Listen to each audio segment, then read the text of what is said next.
Hello everybody, నేను మీ సుందర్ వీరమైన. మీరు చూస్తుంది smart Sundar YouTube channel. Indian railways రీసెంట్గా ఒక నోటిఫికేషన్ రిలీజ్ చేసింది. Assistant loco pilots various boards అంటే మన సెంట్రలైజ్ నోటిఫికేషన్. ఇది మొత్తం ఇండియాలో ఉన్న రైల్వే బోర్డ్స్ అన్నింటికీ కూడా కలిపి ఒక నోటిఫికేషన్ రిలీజ్ చేసింది. అందులో ఈ నోటిఫికేషన్ దేనికి సంబంధించింది అంటే అసిస్టెంట్ లోకో పైలట్ అనే పోస్ట్కి సంబంధించి. సో ఈ గ్రేడ్ 2 పోస్ట్లో అసిస్టెంట్ లోకో పైలట్ డ్యూటీస్ ఏంటంటే ట్రైన్ డ్రైవర్ అసిస్టెన్స్, సింపుల్గా చెప్పాలంటే అసిస్టెంట్ డ్రైవర్ అనమాట. సో ఇలాంటి నోటిఫికేషన్ రీసెంట్గా అంటే 2018లో ఒకటి రిలీజ్ చేశారు. సో అప్పుడు కొంతమంది ఏఎల్పీస్ జాయిన్ అయ్యారు. సో మళ్ళీ ఇప్పుడే రావడం ఇది ఒక శుభ పరిణామం. ఎందుకంటే 2024 స్టార్టింగ్లోనే ఒక నోటిఫికేషన్ రిలీజ్ చేయడం, ఎక్కువ పోస్టులు 5,000 చిల్లర పోస్టులు రిలీజ్ చేశారు. సో అందులో కూడా సెంట్రలైజ్ నోటిఫికేషన్ కాబట్టి మన ఇండియాలో ఉన్న అన్ని బోర్డ్స్కి సంబంధించి వస్తుంది, అన్ని ఆర్ఆర్బీస్కి సంబంధించి వస్తుంది.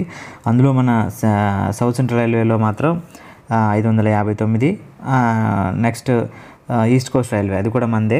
సో ఈస్ట్ కోస్ట్లో కూడా 199 పోస్టులు, మొత్తం 758 పోస్టులు రిలీజ్ చేయడం జరిగింది.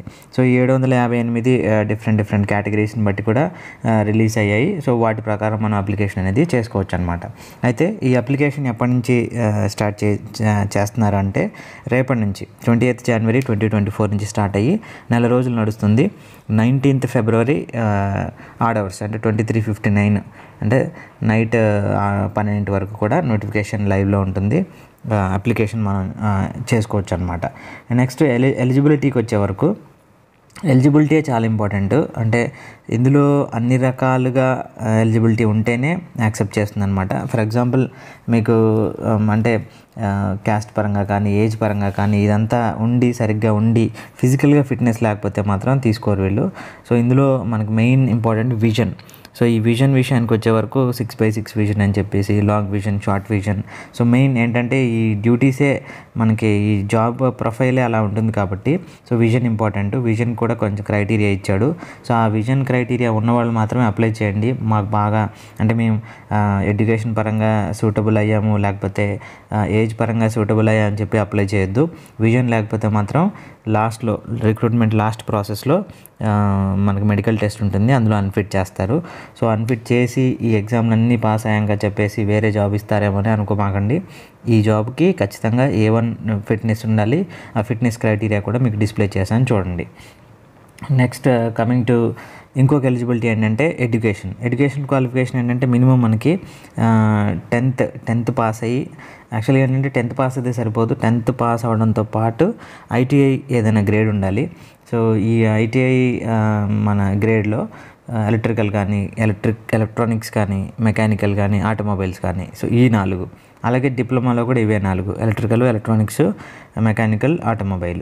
అలాగే ఇంజనీరింగ్లో కూడా ఇవే 4 అనమాట. అంటే ఐటీఐ ఉన్నా పర్వాలేదు, డిప్లొమా ఉన్నా పర్వాలేదు, ఇంజనీరింగ్ ఉన్నా పర్వాలేదు. సో ఈ ఇంజనీరింగ్ అని ఎందుకు అంటున్నానంటే జనరల్ డిగ్రీ వాళ్ళు కూడా అప్లై చేయొచ్చా అంటే జనరల్గా మన సైన్స్ గ్రూప్స్ తీసుకున్న డిగ్రీ వాళ్ళు కూడా అప్లై చేస్తారు. అండ్ అలాగే కొంతమంది ఇంజనీరింగ్లో కంప్యూటర్ సైన్స్ ఇంజనీరింగ్ లేకపోతే నేను చెప్పిన ఈ 4 స్ట్రీమ్స్ కాకుండా వేరే ఎవరైనా అప్లై చేయొచ్చు అంటే ప్రస్తుతం ఉన్న నోటిఫికేషన్ ప్రకారం అయితే వాటిని అయితే మెన్షన్ చేయలేదు. రేపు మనకి అప్లికేషన్లో ఏమన్నా ఓపెన్ అయితే చూద్దాం ఒకసారి. సో ఎలిజిబిలిటీ మాత్రం ఎడ్యుకేషన్ ఎలిజిబిలిటీ మాత్రం ఇది. ఇంక ఏజ్ విషయానికి వచ్చే వరకు 1/7/2024 తేదీ వరకు మనకి 30 సంవత్సరాలు లోపు ఉండాలి. 18 సంవత్సరాల నుంచి 30 సంవత్సరాల లోపు ఉండే క్యాండిడేట్స్ని ఎలిజిబిలిటీ కింద తీసుకుంటారన్నమాట. ఏజ్ సో ఏజ్ కూడా రిలాక్సేషన్ ఉంది. SC STకి వచ్చే వరకు 5 years రిలాక్సేషన్, అంటే 35 years ఉన్నా పర్వాలేదు, 33, 34 ఉన్నా పర్వాలేదు. ఓబీసీకి మాత్రం 3 years రిలాక్సేషన్, 33 years వరకు అప్లై చేసుకోవచ్చు. ఎక్స్ సర్వీస్ మెన్ కూడా 3 years రిలాక్సేషన్ ఉంటుంది. నెక్స్ట్ కమింగ్ టు సిలబస్ విషయానికి వచ్చే వరకు సిలబస్ కంటే ముందు మనకి అసలు ఎగ్జామ్ ప్యాటర్న్ తెలియాలి. ఎగ్జామ్ ప్యాటర్న్ మనకు 5 types ఉంటుంది. CBT1, CBT2, CBAT, DV, medical. So CBT1 అంటే కంప్యూటర్ బేస్డ్ టెస్ట్ 1 ఉంటుంది. ఇందులో 60 minutesకి 75 marksకి 75 questions ఉంటాయి. ఒక్కొక్క దానికి ఒక్కొక్క మార్కు, 1/3 నెగిటివ్ మార్క్ ఉంటుంది. సో ఇందులో మనకి బేసిక్ సిలబస్ ఉంటుంది. Arithmetic, reasoning, general awareness, general science. So ఈ arithmetic, general awareness, general science, reasoning వీటిల్లో కేటగిరీ వైజ్గా అంటే అన్రిజర్వ్డ్ వీళ్ళైతేనేమో 40% మార్క్స్ గెయిన్ చేయాలి. సో ఓబీసీ అండ్ ఎస్సీ వాళ్ళైతే 30% గెయిన్ చేయాలి. ఎస్టీ వాళ్ళైతే 25% వచ్చినా కూడా CBT2కి ఎలిజిబుల్ అనమాట. సో ఇందులో ఎంతమందిని తీసుకుంటారంటే ఒక్క పోస్ట్కి 15 మంది తీసుకుంటారు. అంటే 1:15% తీసుకుంటారు. ఇది ప్యూర్లీ నెక్స్ట్ CBT2కి ఎలిజిబుల్ అవ్వడానికి మాత్రమే ఈ ఎగ్జామ్, అంతేగాని ఈ మార్క్స్ని ఫైనల్గా కన్సిడర్ చేయరు. అండ్ నెక్స్ట్ CBT2 విషయానికి వచ్చేవరకు CBT2లో 2 ఉంటాయి, పార్ట్ ఏ పార్ట్ బి. మళ్ళీ పార్ట్ ఏలో ఇవే arithmetic, reasoning, general awareness, general science, కొంచెం క్వశ్చన్స్ లెవెల్ అనేది మారుతుంది. సో అందులో కూడా సేమ్ మళ్ళీ క్రైటీరియా ఉంటుంది. అంటే 40%, 30%, 25%లో పాస్ అవ్వాల్సి ఉంటుంది. సో వాళ్ళని మళ్ళీ ఎస్కలేట్ చేస్తారు part below. So part below ఏముంటుందంటే ఇక్కడ అసలైన ట్రేడ్ స్టార్ట్ అవుతుంది. అంటే ఫర్ ఎగ్జాంపుల్ ITI వాళ్ళు electrical, electronics, mechanical, automobile trade select చేస్తారు కదా. సో ఆ ట్రేడ్ ప్రకారం వాళ్ళకి ఎగ్జామ్ అనేది ఆ క్వశ్చన్స్ అనేవి కండక్ట్ చేయడం జరుగుతుంది. సో డిప్లొమా వాళ్ళైనా అంతే, ఇంజనీరింగ్ వాళ్ళైనా అంతే. సో అందులో కూడా ఇర్రెస్పెక్టివ్ ఆఫ్ క్యాస్ట్ 35% మార్క్స్ అనేవి గెయిన్ చేయాల్సి ఉంటుంది. అంటే 35% ఎవరికైతే తక్కువ వచ్చిందో వాళ్ళని కంప్యూటర్ బేస్డ్ ఆప్టిట్యూడ్ టెస్ట్కి ప్రమోట్ చేయరనమాట. సో ఇక్కడ ఫస్ట్ స్టేజ్లోనేమో CBT1లో 40%, 30%, 25% ఎలా ఉంటుందో CBT2లో కూడా మనకి పార్ట్ ఏలో ఇలాగే ఉంటుంది, 40%, 30%, 25%.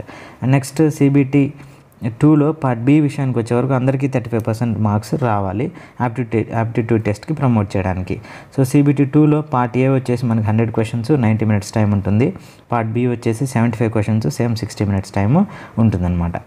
నెక్స్ట్ ఈ CBT ఆప్టిట్యూడ్ టెస్ట్ అనేది మీకు తర్వాత ఎక్స్ప్లెయిన్ చేస్తాను. అలాగే డాక్యుమెంట్ వెరిఫికేషన్, మెడికల్. సో ఈ విధంగా మొత్తం 5 స్టేజెస్లో ఎగ్జామ్ ఉంటుంది. ఫీ విషయానికి వచ్చేవరకు అందరికీ అంటే జనరల్గా అన్రిజర్వ్డ్ అండ్ OBC వాళ్ళకైతే 500 రూపీస్ ఉంటుంది. సో ఈ 500 రూపీస్లో 400 మళ్ళీ రిటర్న్ చేస్తారు. ఎవరికి అంటే CBT1 అటెండ్ చేసిన వాళ్ళకి. సో ఈ CBT1 అటెంప్ట్ చేసి మళ్ళీ మనం దాన్ని రిఫండ్ అప్లై చేసుకుంటే రిఫండ్ 400 వస్తుంది. సో టోటల్గా ఎగ్జామినేషన్ ఫీజు 100 రూపీస్ మాత్రమే. అండ్ SC/ST క్యాండిడేట్స్కి వచ్చేసరికి 250 రూపీస్ ఉంటుంది. టోటల్ 250 రూపీస్ రిఫండ్ చేస్తారు CBT1 అటెండ్ అయితే. అండ్ రేపటి నుంచి మనకి ఆన్లైన్ అప్లికేషన్ అనేది ఎలా చేయాలో స్టార్ట్ అవుతుంది. సో దాన్ని కూడా ఒక వీడియో చేసి మీకు ఎక్స్ప్లెయిన్ చేస్తాను. అలాగే ఇది నోటిఫికేషన్ పడింది అని చెప్పేసి కొంతమంది బ్యాక్ డోర్లో జాయిన్ అవుతామని చెప్పేసి, మాకు డబ్బులు ఉన్నాయి కొంచెం డబ్బులు పెట్టుకొని వేరే వాళ్ళ ద్వారా జాయిన్ అవుతామని చెప్పేసి వాళ్ళు జాయిన్ చేస్తామని చెప్తారు, వీళ్ళు కూడా జాయిన్ అవుతామని చెప్తారు. కానీ అలాంటివి ఇండియన్ రైల్వేస్లో ఎప్పుడు జరగవు. రైల్వేస్లోనే కాదు ఇంకెక్కడా కూడా జరగవు. అలాంటివి ఏదైనా హోప్స్ ఉంటే అవన్నీ మానేసి చదువుకోవడం బెటరు. చదువుకుంటేనే ఈ ఎగ్జామ్స్ అన్నీ ఈ విధంగా పాస్ అయితేనే ఇందులో మీకు జాబ్ రావడం జరుగుతుంది.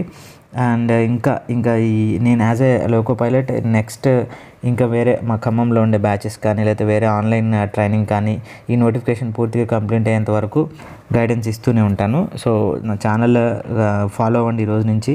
సో ఎప్పటికప్పుడు అప్డేట్స్ ఇస్తూ ఉంటాను ఛానల్లో. టెక్నికల్ డీటెయిల్స్ కానీ లేకపోతే ఎగ్జామ్కి సంబంధించిన ప్యాటర్న్ కానీ, ఏ రోజుకి ఆ రోజు క్లాసులు కానీ, ప్రిపరేషన్ టిప్స్ కానీ అవన్నీ ఇస్తూ ఉంటాను. ఫాలో అవుతూ ఉండండి. So that's all for now. Thank you for watching my video.